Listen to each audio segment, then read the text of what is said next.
Hi ಎಲ್ಲರಿಗೂ ನಮಸ್ಕಾರ. ನಾನು Mamata. Welcome to my channel Mamata Mysuru. ಇವತ್ತು ನಮ್ಮ ಮನೆಯಲ್ಲಿ ಏನಂತ ಹೇಳಿದ್ರೆ ಗುದ್ಲಿ ಪೂಜೆನ ಮಾಡಿದ್ವಿ. ಆ ವಿಡಿಯೋನ ನಾನು ನಿಮ್ಮ ಹತ್ರ ಶೇರ್ ಮಾಡ್ಕೊಳ್ಳೋಕೆ ಇಷ್ಟಪಡ್ತೀನಿ. ಆ ವಿಡಿಯೋ ಹೇಗಿದೆ ಅನ್ನೋದನ್ನು ವಾಚ್ ಮಾಡಿ. ಮೊದಲಿಗೆ ನಾವು ಏನಂದರೆ ಹೊಸಲಿಗೆ ಪೂಜೆಯನ್ನು ಮಾಡಬೇಕಾಗತ್ತೆ. ಹೊಸ್ತಿಲು ತುಂಬಾ ಮುಖ್ಯವಾದಂಥ ಅಂಶ. ಯಾಕೆ ಅಂತ ಹೇಳಿದ್ರೆ, ಒಂದು ಮನೆಯಲ್ಲಿ ಶುಭ ಕಾರ್ಯವನ್ನು ಮಾಡಬೇಕಾದ್ರೆ ಮನೆಯ ಮುಂಬಾಗಿಲು ಮತ್ತು ಹೊಸಿಲು ಬಹಳ ಬಹಳ ಮುಖ್ಯ. ಆದ್ದರಿಂದ ಅಲ್ಲಿ ನಾವು ರಂಗೋಲಿಯನ್ನು ಬಿಡಬೇಕು. ರಂಗೋಲಿಯನ್ನು ಬಿಡುವುದು ನಮ್ಮ ಸನಾತನ ಧರ್ಮದಲ್ಲಾಗಿರ್ಬೋದು, ಹಿಂದೂ ಧರ್ಮದಲ್ಲಿ ತುಂಬಾ ಮುಖ್ಯ, ತುಂಬಾ ಪ್ರಾಶಸ್ತ್ಯವನ್ನು ಸಹ ಕೊಟ್ಟಿದ್ದಾರೆ. ನೋಡಿ, ನಾನು ಈಗ ಹೊಸಲಿಗೆ ಈ ಗುದ್ದಲಿ ಪೂಜೆ ಮಾಡೋದಕ್ಕಿಂತ ಮೊದಲು ಮನೆಯ ಮುಂಬಾಗಿಲನ್ನೆಲ್ಲ ತೊಳೆದು ಅಲ್ಲಿ ರಂಗೋಲಿಯನ್ನು ಬಿಡ್ತಾಯಿದ್ದೀನಿ. ಅದೇ ರೀತಿಯಲ್ಲಿ ನೋಡ್ಕೊಳ್ಳಿ. ರಂಗೋಲಿಯ ಜೊತೆಗೆ ಜೇಡಿ ಇದು ಇರುತ್ತಲ್ಲ, ಜೇಡಿ ಮಣ್ಣಿನ ಒಂದು ರಂಗೋಲಿ, ಅದನ್ನು ಸಹ ಹಾಕಿ ಅದರಲ್ಲಿ ಲಕ್ಷ್ಮೀ ಅಂಶ ಇರುತ್ತೆ ಅಂತ ಹೇಳ್ತಾರೆ. ಸೊ ಅದರಿಂದ ಈ ಒಂದು ರಂಗೋಲಿಯನ್ನು ಬಿಡಬೇಕು. ಡೈಲಿ ದೊಡ್ಡದಾದ ರಂಗೋಲಿಯನ್ನು ಬೇಡ, ಚಿಕ್ಕ ರಂಗೋಲಿಯನ್ನು ಬಿಟ್ಟರೂ ಸಹ ಸಾಕು. ಈ ರಂಗೋಲಿಯನ್ನು ಬಿಡೋದ್ರಿಂದ ಏನು ಪ್ರಯೋಜನ ಅಂತ ಹೇಳಿದ್ರೆ, ಮನೆಯ ಸದಸ್ಯರಿಗೆ ಆರೋಗ್ಯದಲ್ಲಿ ತುಂಬ ಒಳ್ಳೆಯ ಏಳಿಗೆ ಉಂಟಾಗುತ್ತೆ. ಮನೆಗೆ ಒಳ್ಳೆಯ ಶಾಂತಿ, ಸುಖ ಎಲ್ಲವೂ ಸಹ ದೊರಕುತ್ತೆ, ಸಮೃದ್ಧಿ ದೊರಕುತ್ತೆ. ಪುರೋಹಿತರು ಹೇಳಿದ ರೀತಿಯಲ್ಲಿ ನಾವು 5 ಕಲ್ಲುಗಳನ್ನು ಇಟ್ಟು 5 ಕಲ್ಲುಗಳ ಹತ್ತಿರ ಏನು ಮಾಡ್ತಾಯಿದ್ದೀನಿ ಅಂತ ಹೇಳಿದ್ರೆ, ರಂಗೋಲಿನ ಬಿಡಿಸ್ತಾಯಿದ್ದೀನಿ. ಈ ರಂಗೋಲಿನ ಸಾಮಾನ್ಯವಾಗಿ ಗುದ್ದಲಿ ಪೂಜೆ ಮಾಡುವ ಸ್ಥಳದಲ್ಲೂ ಸಹ ನಾವು ಬಿಡಬೇಕು, ಗೊತ್ತಾ ಸ್ನೇಹಿತರೆ. ಯಾಕೆ ಅಂತ ಹೇಳಿದ್ರೆ, ಅದು ಲಕ್ಷ್ಮೀ ಅವತಾರ. ನಾವು ಒಂದು ಒಳ್ಳೆಯ ಶುಭ ಕಾರ್ಯವನ್ನು ಮಾಡ್ತಾಯಿದ್ದೀವಿ. ಆ ಶುಭ ಕಾರ್ಯಕ್ಕೆ ತಾಯಿ ಲಕ್ಷ್ಮೀ ದೇವಿಯ ಕೃಪೆ ಇರಬೇಕಲ್ವಾ. ಸೊ ಅದರಿಂದ ಅದು ಲಕ್ಷ್ಮೀ ಅವತಾರ, ಭೂಮಿಯೂ ಸಹ ಲಕ್ಷ್ಮೀನೇ. ಸೊ ಅದರಿಂದ ಭೂಮಿ ತಾಯಿಗೆ ನಾವು ಈ ಪೂಜೆ ಮಾಡೋದೇ ಒಂದು ಪುಣ್ಯ ಅಂತ ಹೇಳ್ಬೋದು. ನಾನು ಚಿಕ್ಕದಾಗಿ 2 ಎಳೆ ಇರೋವಂಥ ಒಂದು ರಂಗೋಲಿಯನ್ನು ಆ ಒಂದು ಪೂಜೆ ಮಾಡುವ ಸ್ಥಳದಲ್ಲಿ ಬಿಡ್ತಾಯಿದ್ದೀನಿ. ನಂತರ ಏನಂದರೆ, ಅಲ್ಲೇ ಈ ಜೇಡಿಯ ಒಂದು ರಂಗೋಲಿನೂ ಹಾಕಿದೆ. ನೋಡಿ, ಈ ಪೂಜೆಯನ್ನು ಮಾಡಬೇಕಾದ್ರೆ ಪುರೋಹಿತರು ಹೇಳಿದ ಸಾಮಾನುಗಳನ್ನೆಲ್ಲ ನಾವು ತಗೊಂಬಂದಿದ್ವಿ. ಅದರ ಪ್ರಕಾರವಾಗಿ ಅದಕ್ಕೆ ಪೂಜೆ ಸಾಮಾನಿಗೆ ಏನೇನು ಬೇಕು ಅಂತ ಹೇಳಿದ್ರೆ, ವೀಳ್ಯದೆಲೆ, ಕರ್ಪೂರ, ಗಂಧದ ಕಡ್ಡಿ. ನಿಮಗೆ ಗೊತ್ತು ಪೂಜೆಗೆ ಏನೇನು ಸಾಮಾನು ಬರುತ್ತೆ, ಅದೆಲ್ಲ ಗೊತ್ತಿರುತ್ತೆ ಸಾಮಾನ್ಯ. ಅದರಲ್ಲೂ ಮುಖ್ಯವಾಗಿ ಬಿಳಿ ಸಾಸಿವೆ ತುಂಬಾ ಇಂಪಾರ್ಟೆಂಟು. ಬಿಳಿ ಸಾಸಿವೆ, ಇದನ್ನು ಗೋಮೂತ್ರ ಮತ್ತು ಇನ್ನೊಂದು ಗಂಗಾಜಲ ಮತ್ತು ಹಾಲು, ಮೊಸರು, ಇದು ತುಂಬಾ ಇಂಪಾರ್ಟೆಂಟು ಈ ಪೂಜೆಗೆ. ಮತ್ತು ಕೆಲವರು ಎಳ್ನೀರನ್ನು ಹಾಕ್ತಾರೆ, ಮತ್ತು ಕೆಲವರು ಇನ್ನು ಕೆಲವರು ಬೇರೆ ಬೇರೆ ಅವ್ರ ಪದ್ಧತಿ ಯಾವ ರೀತಿ ಇರುತ್ತೋ. ನಮ್ಮ ಪದ್ಧತಿಯಲ್ಲಿ ನಾವು ಬೇರೆ ಬೇರೆ ಕಟ್ಟಡಗಳನ್ನು ಕಟ್ಟಿದಾಗಲೂ ಸಹ ಇದೇ ರೀತಿಯಲ್ಲಿ ನಾವು ಮಾಡಿದ್ದು. ಸೊ ನಾವು ಅದೇ ರೀತಿಯಲ್ಲಿ ಇದನ್ನು ಫಾಲೋನು ಮಾಡ್ಕೊಂಡು ಬಂದಿದ್ದೀವಿ. ಸೊ ಒಳ್ಳೆಯದಾಗಿದೆ ನಮಗೆ. ನಾವು ಏನಂದರೆ ಇದೇ ರೀತಿ ನಾವು ಪೂಜೆ ಮಾಡೋದು. ಗುದ್ಲಿ ಪೂಜೆ ಮಾಡಬೇಕಾದ್ರೆ ಮೊದಲಿಗೆ 5 ಕಲ್ಲುಗಳನ್ನು ಇಡಿ. 5 ಕಲ್ಲುಗಳನ್ನು ಇಟ್ಬಿಟ್ಟು ಅದಕ್ಕೆ ರಂಗೋಲಿಯನ್ನು ಬಿಟ್ಕೊಳ್ಳಿ. ನಂತರ ಏನು ಮಾಡಬೇಕು ಅನ್ನೋದನ್ನು ಹೇಳ್ತೀನಿ, ಹಾಗೇ ಅಬ್ಸರ್ವ್ ಮಾಡಿ. ಅಲ್ಲಿ ರಂಗೋಲಿಯನ್ನು ಬಿಟ್ಟ ನಂತರ ಆ ರಂಗೋಲಿಗೆ ನಾವು ಕಟ್ಟಡಕ್ಕೆ, ಇವಾಗ ಯಾವುದೇ ಒಂದು ಕಟ್ಟಡನ ಕಟ್ಟಬೇಕಾದ್ರೆ ಅಡಿಪಾಯ ಬಹಳ ಮುಖ್ಯ ಅಲ್ವಾ. ಈ ಅಡಿಪಾಯ ಬಹಳ ಬಹಳ ಮುಖ್ಯವಾಗಿರುತ್ತೆ. ಆದ್ದರಿಂದ ಕಟ್ಟಡಕ್ಕೆ ಉಪಯೋಗಿಸುವಂಥ ಸಾಮಾನುಗಳು ಸಹ ಲಕ್ಷ್ಮೀ ಅವತಾರವೇ. ಆದ್ದರಿಂದ ಆ ಕಟ್ಟಡಕ್ಕೆ ಉಪಯೋಗಿಸುವಂತಹ ಏನೇನು ಗುದ್ಲಿ ಆಗಿರ್ಬೋದು ಅಥವಾ ಕಿರಾಣಿ, ಅದು ಏನು ಉಪಯೋಗಿಸ್ತೀವಿ, ಕೆಲವು ಸಾಮಾನುಗಳೆಲ್ಲ ಇರುತ್ತೆ. ಅದು ಇದು ಬಾಣಲಿ ಆಗಿರ್ಬೋದು, ಇದನ್ನೆಲ್ಲ ನಾವು ಪೂಜೆ ಮಾಡಿ ಅದರ ಮುಂದೆನೂ ಸಹ ರಂಗೋಲಿಯನ್ನು ಬಿಟ್ಟೆ. ಪುರೋಹಿತರು ಹೇಳಿದರು.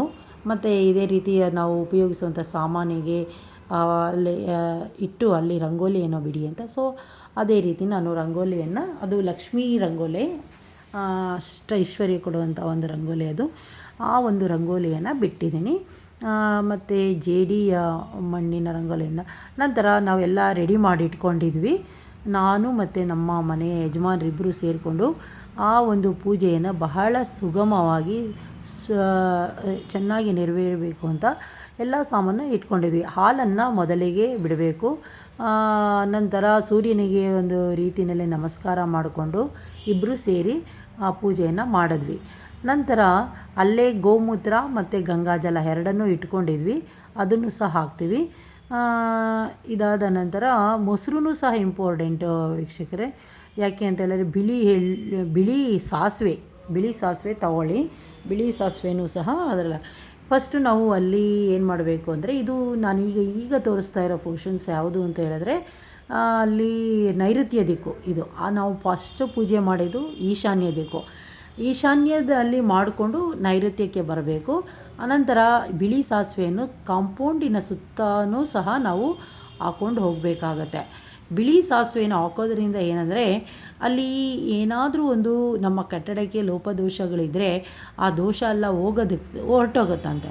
ಸೊ ಅದರಿಂದ ಆ ಒಂದು ಬಿಳಿ ಸಾಸಿವೆಗೆ ಅಷ್ಟೊಂದು ಮಹತ್ವ ಇದೆ. ಗುದ್ದಲಿ ಪೂಜೆಯನ್ನು ಮಾಡಬೇಕಾದ್ರೆ ಯಾರೇ ಆಗಲಿ ಈ ಬಿಳಿ ಸಾಸಿವೆಯನ್ನು ಉಪಯೋಗಿಸ್ಕೋತಾರೆ.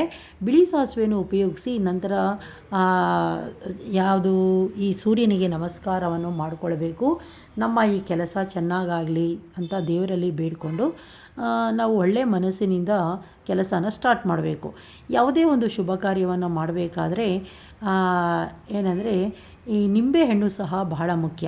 ಈ ನಿಂಬೆಹಣ್ಣನ್ನು ನಾವು 4 ಮತ್ತು 5 ದಿಕ್ಕುಗಳಲ್ಲೂ ಸಹ ಆ ನಿಂಬೆಹಣ್ಣುಗಳನ್ನು ಕಟ್ ಮಾಡಿಬಿಟ್ಟು ಇಡಿ ಅಂತ ಹೇಳಿದರು. ಅದನ್ನು ಸಹ ಭೂಮಿ ತಾಯಿಗೆ ಒಂದು ರೀತಿಯಲ್ಲಿ ಏನಂದರೆ ಶಾಂತಿ ಕೊಡುವ ರೀತಿ ಅಂತ ಹೇಳ್ಬೋದು. ಅದೇ ಭೂಮಿ ತಾಯಿಗೆ ಒಂದು ರೀತಿಯಲ್ಲಿ ನಾವು ಕೃತಜ್ಞತೆ ನಮಗೆ ಒಳ್ಳೆಯ ಕಾರ್ಯ ಮಾಡ್ತಾಯಿದ್ದೀವಿ, ನಮಗೆ ಒಳ್ಳೇದು ಮಾಡು ಅಂತ ಕೇಳ್ಕೊಳ್ಳೋ ರೀತಿಯಲ್ಲಿ ನಾವು ನಿಂಬೆಹಣ್ಣನ್ನು ಇಟ್ಟು ದೇವಿಗೆ ಒಂದು ಸಮರ್ಪಣೆ ಮಾಡೋದು. ನಂತರ ನಮ್ಮ ಕೆಲಸದವರಿದ್ದರು, ಅವ್ರ ಹತ್ರ ಅಲ್ಲಿ ಗುದ್ದಲಿಯಿಂದ ಆ ಮಣ್ಣನ್ನು ತೆಗೆಸಿ ಅಲ್ಲಿ ಅಡಿಪಾಯ ಹಾಕೋದಕ್ಕೆ ಆ ಜಾಗನ ರೆಡಿ ಮಾಡಿಕೊಂಡ್ವಿ. ಈ ರೀತಿಯಲ್ಲಿ ನಮ್ಮ ಮನೆಯಲ್ಲಿ ಗುದ್ದಲಿ ಪೂಜೆಗಳೆಲ್ಲ ನಡೆಯೋದಕ್ಕೆ ಸಕಲ ಸಿದ್ಧತೆಗಳೆಲ್ಲ ಮಾಡಿಕೊಂಡು ಬಹಳ ಶಾಂತಿ ನೆಮ್ಮದಿಯಿಂದ ಮಾಡ್ತಾಯಿದ್ದೀವಿ. ಮತ್ತು ಅಲ್ಲಿ ಬಂದಂತಹ ಕೆಲವರಿಗೂ ಸಹ ನಾವೇನು ಮಾಡಿದ್ವಿ ಅಂತ ಹೇಳಿದ್ರೆ, ತಾಂಬೂಲ ಆಗಿರ್ಬೋದು, ಸಿಹಿ ಹಂಚಿಕೆ. ಭೂಮಿ ತಾಯಿಗೆ ಸಿಹಿ ತುಂಬ ಇಷ್ಟ. ಆದ್ದರಿಂದ ಭೂಮಿ ತಾಯಿಗೆ ಅಲ್ಲಿ ಬಂದವರಿಗೆ ನಾವು ಸಿಹಿಯನ್ನು ಹಂಚಬೇಕು. ಸತಿಪತಿ ಇಬ್ಬರು ಸೇರಿಕೊಂಡು ಈ ಪೂಜೆಯನ್ನು ಮಾಡಿ ಬಂದವರಿಗೆ ಕೆಲವು ಕಾಣಿಕೆಗಳನ್ನ ಕೊಟ್ಟಾಗ ಅದು ಒಂದು ರೀತಿಯಲ್ಲಿ ನಾವು ದಾನ ಮಾಡ್ದಂಗೆ ಆಗುತ್ತೆ. ಆದ್ದರಿಂದ ಅಲ್ಲಿ ನಮಗೆ ಪೂಜೆಗೆ ಬಂದಂತಹ ಕೆಲವರು ಜನಗಳಿದ್ದರು, ಅಂಥವ್ರಿಗೆಲ್ಲ ನಾವು ಸ್ವಲ್ಪ ಏನಾಗುತ್ತೆ ಅದನ್ನು ತಾಂಬೂಲವನ್ನು ಕೊಟ್ಟು ಮತ್ತು ಅರಿಶಿನ ಕುಂಕುಮ ಮತ್ತು ಬ್ಲೌಸ್ ಪೀಸು ಬಳೆ ಇದನ್ನೆಲ್ಲ ಇಟ್ಟು ಕೆಲವು ಮುತ್ತೈದೆಯರಿಗೂ ಸಹ ಅವರಿಗೆ ಕೊಡಬೇಕಾಗತ್ತೆ. ಪೂಜೆ ಸಾಮಗ್ರಿಗಳಲ್ಲಿ ಯಾವುದೂ ನಿಮಗೆ ಗೊತ್ತಿರುತ್ತೆ ಪ್ರತಿಯೊಂದೂ ಯಾವ್ಯಾವ ರೀತಿ ಪೂಜೆ ಮಾಡಬೇಕು ಅಂತ. ಆ ಪೂಜೆ ಎಲ್ಲ ರೀತಿಯ ಇದನ್ನು ಸಹ ಬಹಳ ಸುಗಮವಾಗಿ ನೆರವೇರಿತು. ಈಶಾನ್ಯದಿಂದ ನೈಋತ್ಯಕ್ಕೆ ಬಂದು ನಾವು ಪೂಜೆಯನ್ನು ಸಲ್ಲಿಸಿದ್ವಿ. ಕಾಂಪೌಂಡಿನ ಸುತ್ತ ಏನು ಮಾಡಿದ್ವಿ ಅಂತ ಹೇಳಿದ್ರೆ, ಬಿಳಿ ಸಾಸಿವೆ, ಈ ಸಾಸಿವೆಗೆ ಬಹಳ ಮಹತ್ವ ಇದೆ. ಬಿಳಿ ಸಾಸಿವೆನ ನೀವು ಎಷ್ಟು ಹಾಕ್ತೀರೋ ಕಾಂಪೌಂಡಿನ ಸುತ್ತ ಅಷ್ಟು ನೆಗೆಟಿವ್ ಎನರ್ಜಿ ಏನಿದ್ರೂ ಸಹ ಹೊರಟೋಗುತ್ತೆ. ಆದ್ದರಿಂದ ಅಂತಹ ಮಹತ್ವವಾದಂತಹ ಗುಣ ಆ ಬಿಳಿ ಸಾಸಿವೆಯಲ್ಲಿರುತ್ತೆ. ಇಂತಹ ಪೂಜೆಯನ್ನು ಮಾಡೋದಕ್ಕೆ ನಮಗೆ ದೇವರು ಕರುಣಿಸಿದ್ದಾನೆ, ಅದೇ ಒಂದು ಪುಣ್ಯ ಅಂತ ಹೇಳ್ಬೋದು. ಭೂಮಿಯ ಪೂಜೆಯನ್ನು ಮಾಡಬೇಕಾದ್ರೆ ಯಾವಾಗಲೂ ಸಹ ನಗುತ್ತಾ ಶಾಂತಿ ನೆಮ್ಮದಿಯಿಂದ ಮಾಡಿ. ಪುರೋಹಿತರು ಹೇಳಿದಂತಹ ಗಳಿಗೆಯಲ್ಲೇ ಮಾಡಬೇಕು. ನಿಮಗೆ ಇಷ್ಟ ಬಂದಂಥ ಸಮಯದಲ್ಲಿ ಯಾವತ್ತೂ ಸಹ ಮಾಡಬಾರ್ದು. ಯಾಕೆ ಅಂತ ಹೇಳಿದ್ರೆ ರಾಹುಕಾಲ ಇರುತ್ತೆ, ಯಮಗಂಡ ಕಾಲ ಇರುತ್ತೆ, ಅಂತಹ ಟೈಮ್ನಲ್ಲೆಲ್ಲ ಮಾಡಬಾರ್ದು ವೀಕ್ಷಕರೇ. ಅದು ನಮ್ಮ ನಕ್ಷತ್ರದ ಪ್ರಕಾರವಾಗಿ ಯಾವ ವಾರ ಬೀಳುತ್ತೋ, ನಮಗೆ ಗುರುವಾರ ನಮ್ಮ ನಕ್ಷತ್ರದ ಪ್ರಕಾರ ಒಳ್ಳೆಯ ದಿನ ಆಗಿತ್ತು. ಸೊ ಅದರಿಂದ ನಾವೇನು ಮಾಡಿದ್ವಿ ಅಂದರೆ, ಈ ಗುರುವಾರದ ದಿನ ನಾವು ಈ ಪೂಜೆ ಮಾಡಬೇಕು ಅಂದ್ಕೊಂಡು ಪುರೋಹಿತರ ಹತ್ರ ಕೇಳಿದಾಗ ನಮ್ಮ ಮನೆಯ ಯಜಮಾನರಿಗೂ ಸಹ ಗುರುವಾರ ನಕ್ಷತ್ರದ, ನನಗೂ ಸಹ ನನ್ನ ನಕ್ಷತ್ರದ ಪ್ರಕಾರ ಬಂದಿತ್ತು. ನನ್ನ ಮಗನ ಹೆಸರಿಗೂ ಸಹ 3 ಜನದ ಹೆಸರಿಗೂ ಸಹ ಕರೆಕ್ಟಾಗಿ ನಮಗೆ ಗುರುವಾರ ಸೆಟ್ಟಾಯಿತು. ಸೊ ಅದರಿಂದ ನಾವು ಈ ಗುರುವಾರ ನಮ್ಮ ಮನೆಯ ಭೂಮಿ ಪೂಜೆಯನ್ನು ಮಾಡಿದೆವು. ಈ ಭೂಮಿ ಪೂಜೆ ಮಾಡೋದ್ರ ಜೊತೆಗೆ ವೀಕ್ಷಕರೇ ಇನ್ನೊಂದು ಏನಂತ ಹೇಳಿದ್ರೆ, ಕುಲದೇವತೆಗಳು ಇರುತ್ತೆ. ಆ ಕುಲದೇವತೆಗಳಿಗೂ ಸಹ ನಾವು ಕೃತಜ್ಞತೆಯನ್ನು ಹೇಳಬೇಕಾಗತ್ತೆ. ಅದರಲ್ಲೂ ನೈಋತ್ಯ ದಿಕ್ಕಲ್ಲಿ ಪೂಜೆಯನ್ನು ಮಾಡಿ ಎಲ್ಲ ಇದಾದಮೇಲೆ ಕೈ ಕಾಲನ್ನ ತೊಳ್ಕೊಂಡು ಹೋಗ್ತಾರೆ. ಅದನ್ನು ತೊಳ್ಕೊಂಡು ಹೋಗಬಾರ್ದು. ಯಾಕೆ ಅಂತ ಹೇಳಿದ್ರೆ ಈ ಪೂಜೆ ಮಾಡಿದ ನಂತರ ಬೇರೆಯವರು ಬೇರೆ ಎಲ್ಲೆಲ್ಲೋ ಹೋಗ್ತಾರೆ, ಆ ಥರ ಎಲ್ಲ ಹೋಗಬಾರ್ದು. ಪೂಜೆ ಆದ ನಂತರ ಮನೆಯಲ್ಲೇ ಸ್ವಲ್ಪ ಹೊತ್ತು ಇರಬೇಕು. ಆ ನಂತರ ಬೇಕಾದರೆ ಸಂಜೆ ಮೇಲೆ ಹೋದರೂ ಆಗುತ್ತೆ. ಪೂಜೆ ಮಾಡಿದ ತಕ್ಷಣ ಯಾವಾಗಲೂ ಸಹ ಭೂಮಿ ಪೂಜೆ ಮಾಡಿದ ತಕ್ಷಣ ಏನೋ ಕೆಲಸ ಇದೆ ಅಂತ ಹೊರಗಡೆಗೆ ಹೋಗಬಾರ್ದು. ಇದು ಒಂದು ನಮ್ಮ ಹಿಂದೂ ಸಂಸ್ಕೃತಿಗಳಲ್ಲಿ ಬಂದಿರುವಂತಹ ಒಂದು ಇದು ಅಂತಲೇ ಹೇಳ್ಬೋದು. ಈ ರೀತಿ ನಮ್ಮ ಮನೆಯ ಪೂಜೆ ನಡೆಯಿತು. ಸುಗಮವಾಗಿ ಎಲ್ಲ ಚೆನ್ನಾಗಿ ನಡೆದಿದೆ. ಅದೇ ರೀತಿಯಲ್ಲಿ ನಾವು ಕರ್ಪೂರದಿಂದ ಆರತಿಯನ್ನು ಮಾಡಿದ್ವಿ. ನಾವು ಮತ್ತು ಸತಿಪತಿ ಇಬ್ಬರೂ ಸಹ ಇದನ್ನು ಪೂಜೆಯನ್ನು ಮಾಡಿದ್ದೀವಿ. ಇದರ ಒಂದು ಫಲ ಏನಂತ ಹೇಳಿದ್ರೆ ಒಂದು ಒಳ್ಳೆಯ ಫಲನೇ ನೀಡುತ್ತೆ. ಯಾಕೆ ಅಂತ ಹೇಳಿದ್ರೆ ಈಗಾಗಲೇ ನಾವು ಕಟ್ಟಡನ ಕಟ್ಟಿದ್ದೀವಿ. ಇದು ನಮ್ಮ ಮನೆಯಲ್ಲಿ ಇನ್ನೊಂದು 3ನೇದು 4ನೇದು ಕಟ್ಟಡ ಇದು ಕಟ್ತಾ ಇರೋದು.